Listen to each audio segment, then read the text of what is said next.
नमस्कार, आप देख रहे हैं डेली जनमत न्यूज़। जैसे कि आपको पता है कि लगातार विधानसभा में हर एक पार्टी की पुरजोर कोशिशें चल रही हैं और हर एक पार्टी विधानसभा के चुनाव को अपने नाम करने की कोशिश कर रही है। इसी क्रम में हमारे साथ अपनी जनतांत्रिक पार्टी के राष्ट्रीय अध्यक्ष डॉक्टर रमेश चंद्र मिश्रा हमारे साथ मौजूद हैं। आज हम उनसे जानेंगे कि उनकी पार्टी के बारे में उनके क्या विचार हैं और उनसे विस्तार पूर्वक चर्चा करेंगे। तो सर, सबसे पहले हमारे इस शो में, हमारे इस स्टूडियो में आपका बहुत बहुत स्वागत है। जी धन्यवाद। सर, सबसे पहले मेरा सवाल यही है, आप अपनी पार्टी के बारे में हमें विस्तार से बताइए।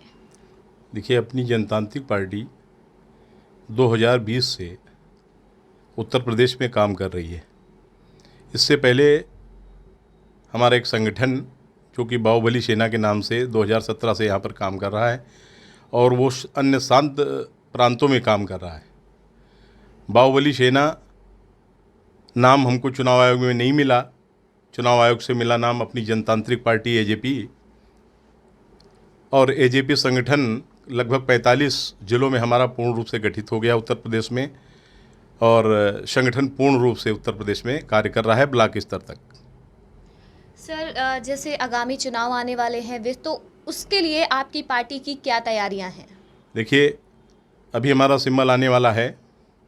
अपनी जनतांत्रिक पार्टी लगभग 70 से 75 सीटों पर चुनाव लड़ेगी। विधानसभा चुनाव 70 से 75 सीटों में हम लड़ेंगे चुनाव उत्तर प्रदेश में। जी सर, जैसे आपने हमें बताया कि आप चुनाव 70 से यूपी की 403 सीटों में से आप 74 या 75 सीटों पर चुनाव लड़ने वाले हैं। तो सर, क्या लगता है कि आने वाले समय में आप किसी पार्टी से गठबंधन कर सकते हैं या फिर कोई पार्टी आपसे गठबंधन कर सकती है? देखिए, एजेपी पहली बार चुनाव मैदान में उतर रही है और अभी हमारा किसी से गठबंधन करने का कोई इरादा नहीं है। अभी हमारा सिंबल आ जाएगा तो हमारी राष्ट्रीय कार्यकारिणी की बैठक होगी।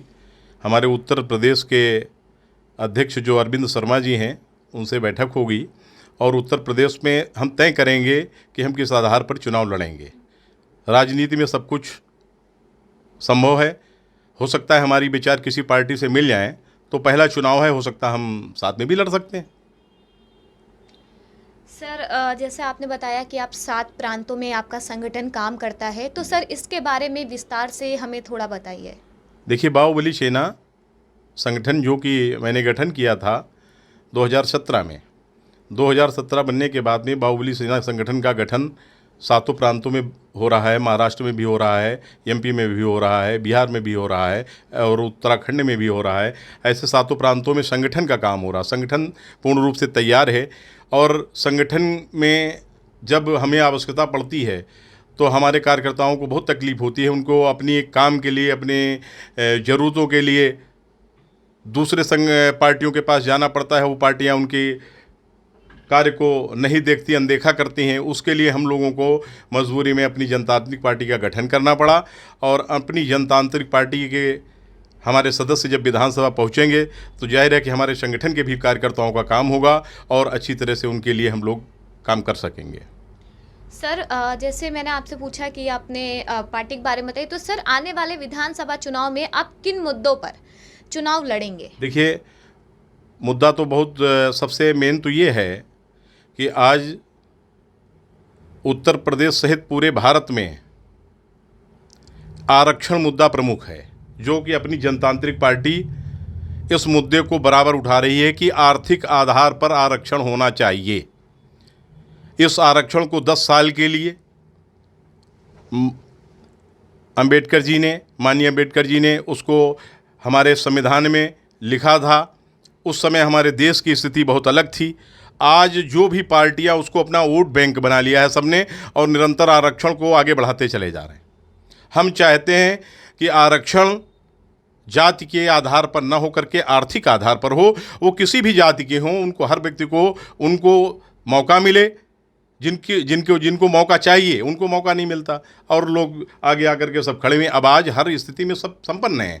अब चाहिए आर्थिक आधार पर हर व्यक्ति को उसमें आरक्षण मिलेगा। सामान्य को भी मिलेगा, बैकवर्ड को भी मिलेगा, दलित को भी मिलेगा, सबको आरक्षण मिलेगा। तो इसमें ऐसा क्यों सरकारें नहीं कर रही? हर जो सरकार आती है वो आरक्षण को बढ़ावा दे रही। इससे जो अच्छे बच्चे हमारे हैं उनका भविष्य अंधकार में जा रहा है। प्रमुख मुद्दा हमारा यही है। सर, जैसे आपने बताया कि आप 74 से 75 सीटों पर चुनाव लड़ने वाले जी। हैं, तो सर आप बता सकते हैं कि ये 74 से 75 सीटें कौन सी हो सकती हैं? देखिए, जनपद उन्नाव मुख्यालय है पार्टी का। उन्नाव की सीटों पर हम चुनाव लड़ेंगे। पूर्वांचल में बनारस में चुनाव लड़ेंगे, प्रयागराज में चुनाव लड़ेंगे, जौनपुर में चुनाव लड़ेंगे।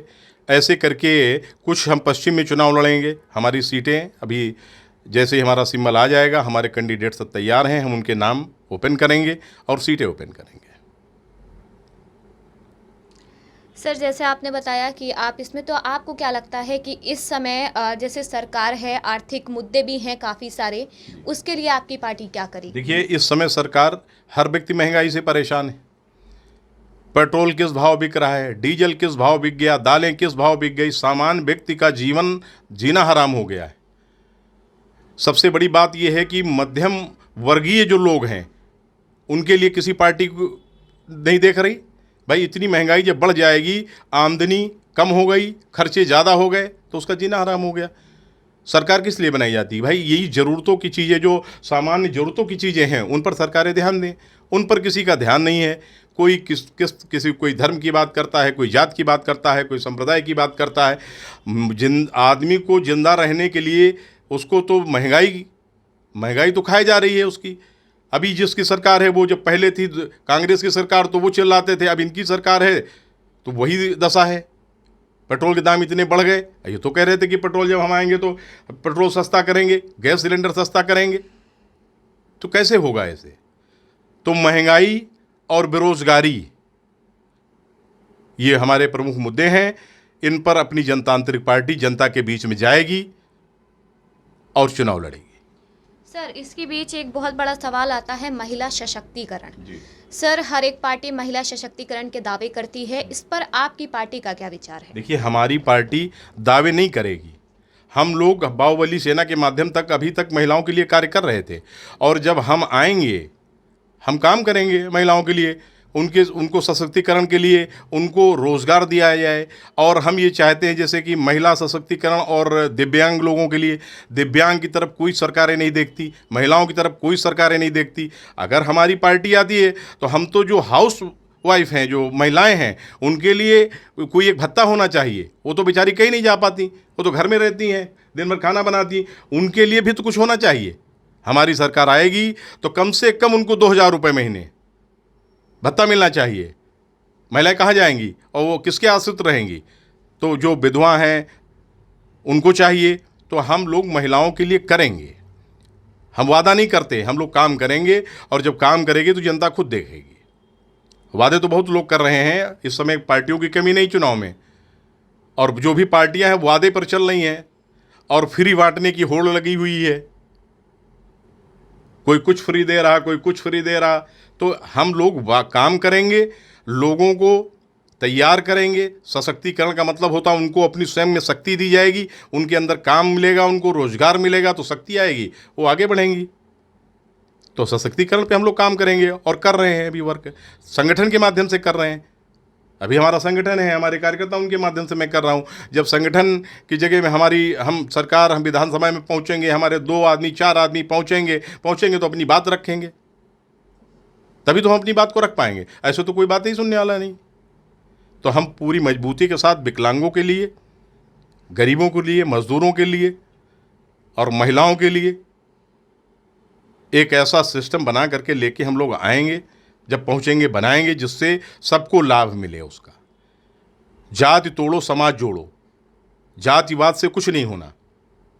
जातिवाद जो जहर फैला हुआ है इसको खत्म करना है जड़ से, और ये जातिवाद तभी खत्म हो पाएगा जब आर्थिक आधार पर आरक्षण हो जाएगा। सर, आर्थिक आरक्षण की बात कही है आपने, इसमें सबसे पहले आता है शिक्षा। सर, बच्चे हैं, इनके लिए आपकी पार्टी का क्या मैनिफेस्टो है? किस तरह से आपकी पार्टी बच्चों के लिए काम करेगी? क्योंकि शिक्षा का क्षेत्र यूपी में काफ़ी खराब माना जाता है। यूपी का चुनाव है और यूपी में शिक्षा का स्तर जहाँ तक जो सरकारी व्यवस्थाएं हैं सबसे गिरा हुआ है। प्राइमरी विद्यालय में चले जाइए, आज़ादी की इतने वर्ष बाद अभी तक हम उनको सीट में बैठने की व्यवस्था नहीं कर पाए। शुद्ध टाट पट्टी उनको नहीं दे पा रहे हैं। आज केवल हम उनको भोजन की प्रक्रिया में लगाए हैं, केवल खाने के लिए प्रक्रिया में लगाए हैं। अगर हम वही सुविधाएं बच्चों को सीधे दे दें और उनको शिक्षा की तरफ ध्यान दें, जो भी टीचर हैं उनको समय मिले शिक्षा की तरफ की शिक्षा में वो जाएं अपने क्लास में, तो उनको शिक्षित करें। वो समय नहीं हो रहा, केवल वो आप भोजन तैयार करिए और भोजन खिलाइए। भोजन तैयार करना, भोजन खिलाना, ये घर परिवार का काम है और हमें उनको उस सुविधा जो हम लगा रहे हैं वो उनको सीधे उनके पैसे अकाउंट में भेजें। लेकिन जो टीचर हमारे हों वो सीधे एक तरफ ध्यान दें, शिक्षा की तरफ। जो शिक्षक हैं वो शिक्षा की तरफ ध्यान दें, और शिक्षा की तरफ ध्यान देंगे जब, तो निश्चित मानिए कि जब तक प्राइमरी स्तर पर शिक्षा मजबूत नहीं होगी उत्तर प्रदेश में, तब तक आप ऊपर की शिक्षा को मजबूत नहीं कर सकते। तो सर, जैसे आप कह रहे हैं कि आप प्राइमरी शिक्षा पे तो काम करेंगे ही, लेकिन जो उससे ऊपरी की जो हमारी शिक्षा है उसके लिए कुछ, जैसे बच्चे हैं, हम कोई बच्चा है वो पढ़ना चाहता है या फिर कोई बच्चा कोई कोर्स करना चाहता है, तो इसके लिए आपकी पार्टी क्या करेगी? आज हमारी जो सरकारें हैं वो हमको नमक फ्री दे रही हैं, तेल फ्री दे रही हैं। अरे जो फ्री देना चाहिए वो फ्री दे देना, सीधे शिक्षा ही फ्री कर दे। जब शिक्षा फ्री हो जाएगी तो वो स्वयं योग्य हो जाएगा, और जब योग्य हो जाएगा तो समाज में कार्य करेगा, वो अपना अपना जीवन यापन अच्छे ढंग से करेगा। और शिक्षित नहीं है तो फ्री देने की आप आदत डाल दिए। अरे फ्री आप क्यों, आप फ्री देने के लिए उनको दीजिए जो उस योग्य जिनके पास ज़रूरत है। तो सब लीजिए, हर आदमी फ्री बट रहा है, फ्री लीजिए, क्योंकि उत्तर प्रदेश का चुनाव है और चुनाव में फ्री हम बांटेंगे तो लोग हमको वोट देंगे। जब तक ये सिद्धांत पार्टियों को रहेगा फ्री दे करके वोट लेने का, तब तक कहीं शिक्षा अच्छा मजबूत नहीं होनी। हम लोग आएंगे, शिक्षा को मजबूत करेंगे।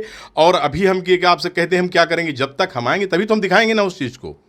हमें जनता मौका दे, एक बार जब हमें मौका देगी तब हम उस चीज़ को दिखा पाएंगे। तब आप पूछ सकते हैं हमसे कि हमने क्या किया।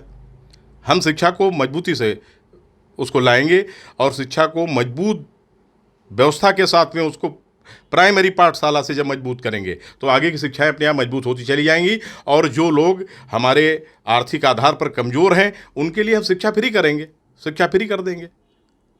जब शिक्षा फ्री होगी तो किसी की चिंता ही नहीं, सब लोग पढ़ेंगे शिक्षा में, दिक्कत क्या है।